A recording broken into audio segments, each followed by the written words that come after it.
दोस्तों इस वीडियो में हम 2024 में रैंक 18 अचीव करने वाली सौम्या मिश्रा जी उनकी आंसर शीट को एनालाइज करेंगे। हम समझेंगे कि कैसे उन्होंने मेंस एग्जाम में जीएस के पेपर में 475 मार्क्स स्कोर किए। यहाँ पर आप उनका मेंस का स्कोर कार्ड देख सकते हैं। जीएस पेपर 1 में 121, जीएस पेपर 2 में 127, जीएस पेपर 3 में 93 और जीएस पेपर 4 में 134 मार्क्स, कुल मिलाकर 475 मार्क्स उन्होंने मेंस एग्जाम में जीएस पेपर में स्कोर किए हैं। समझेंगे कि कैसे आप उनके आंसर्स से लर्न कर सकते हैं और मेक श्योर कर सकते हैं कि आप भी 450 प्लस मार्क्स स्कोर कर पाएं जीएस मेंस एग्जाम में। तो चलिए पहले क्वेश्चन से शुरुआत करते हैं। अब ये पहला क्वेश्चन जो है ये इकोनॉमी से रिलेटेड है। क्वेश्चन है, how far do you agree that a robust domestic demand is the most important driver of India's economic growth? what are the other factors that influence the growth trajectory of a country? तो यहाँ पर बात की गई है कि India में जो हम ग्रोथ अचीव कर पा रहे हैं उसमें डोमेस्टिक डिमांड का एक मेजर रोल है। क्या आप इस बात से एग्री करते हैं? और इसके साथ साथ और कौन कौन से ऐसे फैक्टर्स होते हैं जो एक कंट्री की ग्रोथ ट्रेजेक्टरी को डिफाइन करते हैं? अब इकोनॉमी का क्वेश्चन है तो देखिएगा उन्होंने इंट्रोडक्शन किस तरीके से लिखा है। उन्होंने इंट्रोडक्शन में रिपोर्ट्स और डेटा का इस्तेमाल किया है। India is the most populous country of the world, यहाँ पर उन्होंने यूनाइटेड नेशंस की एक रिपोर्ट कोट की है, and is the third largest economy in the world. तो यहाँ पर इकोनॉमी के आंसर को स्टार्ट करते हुए उन्होंने रिपोर्ट और डेटा का इस्तेमाल किया है। आप भी जब इकोनॉमी से रिलेटेड कोई आंसर लिख रहे हैं तो आप भी ऐसे फैक्ट्स साइट कर सकते हैं अपने इंट्रोडक्शन में, जिससे वो इंट्रोडक्शन और रेलिवेंट और पावरफुल बन जाए। इसके बाद जब उन्होंने आंसर लिखना शुरू किया है तो बॉडी में सबसे पहले उन्होंने एक सब हेडिंग यूज़ किया और उस सब हेडिंग को हाईलाइट करने के लिए एक बॉक्स टाइप का बनाया है। देन उनके जो पॉइंट्स हैं वहाँ पर उन्होंने कॉन्साइज प्रिसाइज पॉइंट्स लिखे और यहाँ पर भी आपको दिखाई देगा जगह जगह वो डेटा का इस्तेमाल कर रही हैं। सबसे पहले, fuels production of different product is rising demand of services, यहाँ पर rise in purchasing power of population, then rising urbanisation. अच्छा, यहाँ अगर आप देखेंगे तो उन्होंने एक और इम्पॉर्टेंट स्ट्रैटेजी यूज़ किया। वो कंप्लीट सेंटेंसेस नहीं लिख रही हैं, वो एरोज का इस्तेमाल कर रही हैं फैक्ट्स को आपस में कनेक्ट करने के लिए। आप सभी पॉइंट्स में देख सकते हैं एरोज का इस्तेमाल किया गया है। अब एक टॉपर जिन्होंने 475 मार्क्स स्कोर किए हैं जीएस मेंस में, तो ये दिखाता है कि यूपीएससी इस टाइप की आंसर शीट को भी अच्छे मार्क्स दे रही है। जैसे पहले हम ये कहा करते थे कि आप प्रॉपर सेंटेंसेस लिखिए, बट जितने 2023 या 2024 के टॉपर्स की आप आंसर शीट देखेंगे वहाँ पर आपको दिखाई देगा कि सेंटेंसेस कंप्लीट नहीं है, बट फैक्ट्स काफ़ी सारे सप्लाई किए जा रहे हैं आंसर में। तो आपको क्या करना है, आपको भी अपने आंसर्स को कंटेंट से एनरिच करना है, and then you can also use such arrows to make sure कि आप ज़्यादा से ज़्यादा फैक्ट्स, ज़्यादा से ज़्यादा कंटेंट अपने आंसर में सप्लाई कर पाए। चलिए इस आंसर का दूसरा पार्ट देखते हैं किस तरीके से उस पार्ट को एड्रेस किया गया। अब यहाँ पर उन्होंने लिमिटेशंस की बात की है। लिमिटेशंस में भी अगर आप देखेंगे वो डेटा का इस्तेमाल कर रही हैं, जहाँ पर वो जीडीपी की बात कर रही हैं, वो पॉपुलेशन में इनइक्वालिटी है उस इनइक्वालिटी को लेकर डेटा प्रोवाइड कर रही हैं। तो मतलब उन्होंने अपने आंसर को डाइवर्सिफाई किया है। उन्होंने ये भी दिखाया कि इंडियन इकोनॉमी की क्या क्या लिमिटेशंस है, वहाँ पर उन्होंने सब पॉइंट्स यूज़ किए हैं, सब पॉइंट्स को अंडरलाइन किया गया है। देन अगेन डेटा का इस्तेमाल किया जा रहा है क्योंकि इकोनॉमी का आंसर है। देन उन्होंने अदर फैक्टर्स की बात की है जो क्वेश्चन में पूछा गया था। अदर फैक्टर्स में भी जब आप देखेंगे तो कंप्लीट पॉइंट्स नहीं है, सिर्फ पॉइंटर्स दिए गए हैं। सो दैट मीन्स कि यूपीएससी आपसे एक्सपेक्ट कर रही है कि आपके जो आंसर्स हो उनमें कंटेंट होना चाहिए, which was always the demand. लेकिन पहले क्या हुआ करता था, पहले हम कंप्लीट सेंटेंसेस पे जोर दिया करते थे, बट इन आंसर्स में अगर आप देखेंगे कंप्लीट सेंटेंसेस मिसिंग है, कंटेंट जरूर एनरिचिंग है। तो आपको क्या करना है, आपको भी अपने आंसर्स को कंटेंट से एनरिच करना है, और जिस तरीके से यहाँ पर एरोज का इस्तेमाल किया गया आप भी वो इस्तेमाल कर सकते हैं। चलिए ये तो पहला आंसर है। काफ़ी सारे आंसर्स उनके एनालाइज करेंगे और ये देखेंगे कि ज्योग्राफी का जब वो आंसर लिख रही है तो किस तरीके से वो डायग्राम्स का भी इस्तेमाल कर रही है। नेक्स्ट क्वेश्चन हम देखते हैं, वो भी इकोनॉमी से ही related.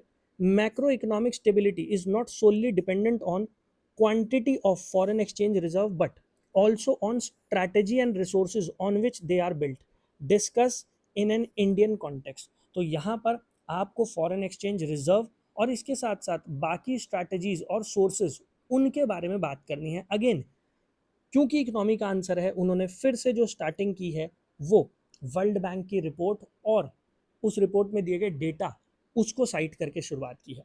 India hold world's 6th largest forex reserve, world bank. तो यहाँ पर वर्ल्ड बैंक ने कहा है कि इंडिया के पास वर्ल्ड में 6th लार्जेस्ट फॉरेक्स रिजर्व है। अगेन जो आंसर शुरू किया गया है वो रिपोर्ट और डेटा के बेसिस पर शुरू किया गया। दैट मीन्स इकोनॉमी के आंसर में आप भी रिपोर्ट्स डेटा उसको साइट करने की कोशिश कीजिए।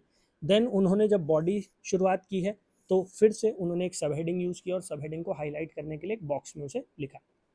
इसके बाद जब आप देखेंगे उनके जो पॉइंट्स है, अगेन कंटेंट काफ़ी एनरिचिंग है, सेंटेंस चाहे कंप्लीट हो या ना हो। यहाँ पर आप देखोगे तो external shock, so prevent from external shock, then ousting of FDI in 2013 to 2024, then provide import capacity of crucial goods और क्रूड ऑयल। अब अगर आप इस आंसर को देख रहे होंगे तो काफ़ी सारे पॉइंट्स ऐसे हैं जो शायद पढ़ने में थोड़े डिफिकल्ट हो रहे हैं। क्यों? क्योंकि वो अधूरे से लग रहे हैं। बट देन अगेन क्योंकि कंटेंट एनरिच्ड है, इसी वजह से यूपीएससी हो सकता है इतने हाई मार्क्स दे रही है। क्योंकि आप सोचिए 475 मार्क्स, ये कोई छोटा नंबर नहीं है। स्पेशली आजकल जब जीएस के पेपर में थोड़े से कम मार्क्स देखने को मिलते हैं, it is a very good score. और 2024 में हाईएस्ट मार्क्स जीएस में सौम्य ने स्कोर किए। नेक्स्ट पॉइंट अगर आप देखेंगे, prevent from hot capital money and shocks and act as shock absorber in case of BOP crisis.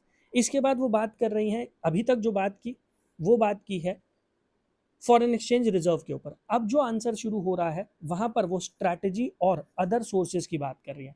यहाँ पर वो फॉरेन पोर्टफोलियो इन्वेस्टमेंट उसको एम्फोसाइज कर रही हैं, उसके बारे में बात कर रही हैं। देन कन्वर्टेबिलिटी ऑफ करेंसी उसकी बात की जा रही है। FDI investment, NRI accounts, short term foreign loans. जितने भी पॉइंट्स आप देख रहे हैं, पॉइंट्स छोटे लिखे गए हैं और पॉइंट्स में भी सब पॉइंट्स ऐड करने की कोशिश की गई है। जैसे कन्वर्टेबिलिटी ऑफ करेंसी की जब वो बात कर रही है तो वो फुल कन्वर्टेबिलिटी उसकी बात कर रही है और पार्शियल कन्वर्टेबिलिटी उसकी बात कर रही है। और दोनों के बारे में ही वो थोड़ी थोड़ी इन्फॉर्मेशन सप्लाई कर रही है। जैसे फुल कन्वर्टेबिलिटी को लेकर वो कह रही है uses both incoming and outgoing frequency of forex. यहाँ पर वो बात कर रही है प्रोवाइड स्टेबिलिटी, तारापुर कमेटी। तो तारापुर कमेटी ने पार्शियल कन्वर्टेबिलिटी ऑफ रुपी उसको लेकर रिकमेंडेशन दी थी, तो यहाँ पर उन्होंने वो कमेटी भी साइट कर दी है। अगेन वही चीज़ हाईलाइट हो रही है कि आंसर में कंटेंट तो लोडेड है बट बहुत सारे पॉइंट्स ऐसे हैं जो शायद कंप्लीट नहीं है। मतलब अगर आप ग्रामर वाइज देखेंगे, प्रॉपर स्टेटमेंट प्रॉपर सेंटेंस नहीं लिखा गया है, लेकिन कंटेंट पूरा सप्लाई किया जा रहा है, कमिटीज़ के बारे में बताया जा रहा है, इसके साथ साथ डेटा सप्लाई किया जा रहा है, रिपोर्ट्स के बारे में बताया जा रहा है। So whenever you are writing an economy answer, आप भी मेक श्योर कीजिए कि आप रिपोर्ट्स के बारे में, डेटा के बारे में, रिकमेंडेशंस जो हैं अलग अलग कमेटी की, उनके बारे में आप लोग भी प्रोवाइड करें। चलिए आगे बढ़ते हैं, एक और आंसर देखते हैं उनका। अब ये आंसर जो है ये ज्योग्राफी से रिलेटेड है और इस आंसर में इसी वजह से आप देखेंगे कि उन्होंने एक पूरा का पूरा मैप भी ड्रॉ किया है। क्वेश्चन क्या है? The skewed emphasis on certain crops has distorted the cropping pattern in India, which has led to socio-economic and environmental consequences. Elaborate। हमें पता है कि इंडिया में ज़्यादातर राइस या वीट इन ही फसलों के ऊपर फोकस किया जाता है, एम्फोसाइज किया जाता है, जिसकी वजह से सोशियो इकोनॉमिक और एनवायरमेंटल कॉन्सिक्वेंसेज हम फेस कर रहे हैं। आपको उसी के बारे में बताना है। अब इस आंसर में जो उन्होंने इंट्रोडक्शन लिखा है वो पिछले दो आंसर के कंपैरिजन में थोड़ा आपको वीक दिखाई देगा। India has monoculture being practised in many parts of India leading to many issues. लेकिन उन्होंने इतना ज़रूर कन्वे कर दिया कि इंडिया में मोनोकल्चर प्रैक्टिस होता है बड़े लेवल पर। मोनोकल्चर का मतलब है जब आप एक ही क्रॉप उगाते हैं, जैसे हम बात कर रहे हैं राइस की, हम बात कर रहे हैं वीट की। फिर उन्होंने इस डायग्राम में ये बताया है कि कैसे और कौन से एरियाज है जहाँ पर मोनोकल्चर प्रिडोमिनेंट है। जैसे यहाँ पर वो दिखाने की कोशिश कर रही है कि जो वेस्ट का रीजन है हमारा, वहाँ पर राजस्थान का एरिया हो गया या पंजाब हरियाणा का एरिया हो गया, वहाँ पर वीट और राइस है। ऐसे ही जब आप ईस्ट कोस्ट की बात करते हैं, जो पूरा कोस्टल रीजन है, यहाँ पे राइस प्रिडोमिनेट करता है। अब जब आप ज्योग्राफी के आंसर्स में इस टाइप के डायग्राम्स ऐड करते हैं तो वो आपको एटलीस्ट आधा नंबर एक्स्ट्रा दिलवाता ही दिलवाता है, क्योंकि ज्योग्राफी में आप एक डायग्राम सप्लाई कर रहे हैं which is required, which is mandatory. अब यहाँ पर उन्होंने पॉइंट्स लिखने शुरू किया कि क्यों इंडिया में मोनोकल्चर प्रैक्टिस हो रहा है। उन्होंने एमएसपी की बात की है, इसके साथ साथ उन्होंने एक्सपेंशन ऑफ इरिगेशन की बात की है, फिर availability of high yielding variety seeds उसकी बात की जा रही है, low remuneration of millets and pulses. तो यहाँ पर उन्होंने एक होलसम आंसर दिया है जहाँ पर वो बता रही हैं कि क्यों इंडिया में मोनोकल्चर प्रैक्टिस किया जा रहा है। उसके बाद उन्होंने second part of the answer social impact उसको एड्रेस किया है, जैसे राइज इन न्यूट्रिशन डेफिशिएंसी। यहाँ पर आप देख रहे होंगे कि वो पॉइंट्स को अंडरलाइन भी कर रही है, मतलब उनके आंसर में जो कीवर्ड्स हैं वो उनको छोड़ नहीं रही हैं, वो सबको अंडरलाइन कर रही हैं। ऐसे ही रूरल डिस्ट्रेस की बात की जा रही है, विदर्भ रीजन का एग्जाम्पल दिया जा रहा है जहाँ पर सुसाइड के केसेस बढ़ गए हैं, इनकम और सोशल डिस्पैरिटी उसकी बात की जा रही है, फिर वो इकोनॉमिक इश्यूज उनकी भी बात कर रही हैं। इकोनॉमिक इश्यूज में भी जब आप देखेंगे तो वो इंफॉर्मेशन, वो डेटा जो है वो सप्लाई किया जा रहा है। अगेन जब वो इकोनॉमिक फैक्टर्स पर आई हैं तो उन्होंने पॉइंट्स को दोबारा से छोटा करना शुरू कर दिया, कॉन्साइज पॉइंट्स लिखने शुरू कर दिए। यहाँ पर वो इन्वायरमेंटल पॉइंट्स उनको डिस्कस कर रही हैं। तो मतलब ये है कि आपको कंटेंट एनरिचिंग आंसर्स लिखने हैं।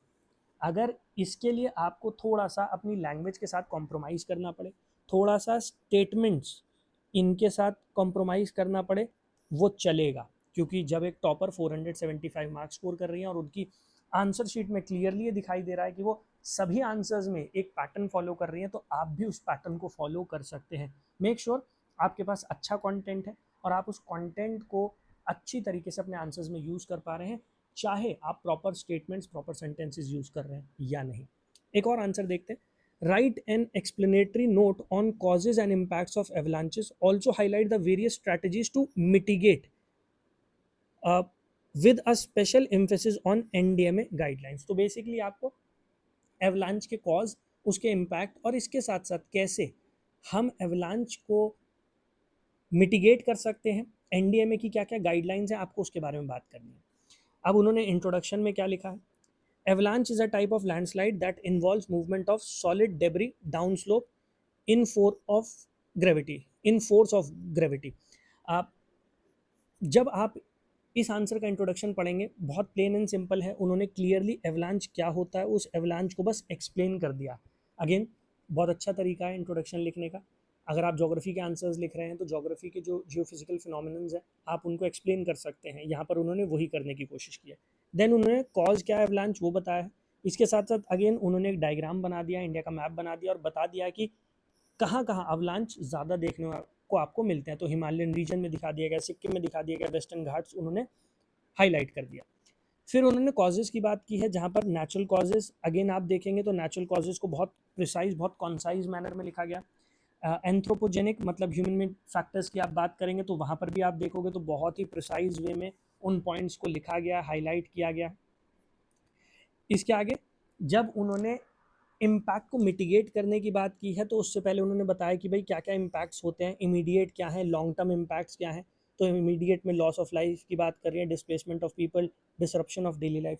यहाँ आप एक चीज़ और नोटिस कीजिएगा, उन्हें पता है कि उन्हें इस आंसर में काफ़ी कुछ मेंशन करना है, जहाँ पर वो इम्पैक्ट्स को भी मेंशन कर रही है, उससे पहले वो डायग्राम भी सप्लाई कर रही हैं, वो कॉजेज़ ऑफ एवलांच उस पर भी बात कर रही हैं। कॉजेज़ में वो नेचुरल और एंथ्रोपोजेनिक दोनों कॉजेज़ की बात कर रही हैं। इसके आगे चल के वो क्या क्या इम्पैक्ट हैं एवलांच के उसको भी मेंशन कर रही हैं।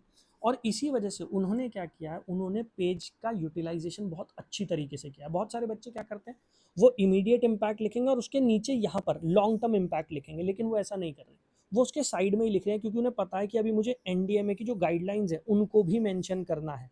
तो इस आंसर से आप ये भी अंडरस्टैंड कीजिए कि किस तरीके से हमें हमारी आंसर शीट में जो स्पेस है उसको यूटिलाइज करना है, किस तरीके से आप इफेक्टिवली जो आपको गिवन स्पेस है उसको यूटिलाइज कर सकते हैं और अपना आंसर जो है वो बिल्ड कर सकते हैं। अब कुछ आंसर्स ऐसे भी होंगे जहाँ पर अगर 150 वर्ड्स में आपको आंसर लिखना है तो 150 की जगह आप 170 175 तक चले जाते हैं। अगर एक दो आंसर में आप ऐसा कर रहे हैं तो यूपीएससी वो अलाउ करती है। हाँ, अगर आप हर आंसर में वर्ड लिमिट को जंप करने लग जाएंगे तो वो आपको नेगेटिव मार्क्स ज़रूर देगी।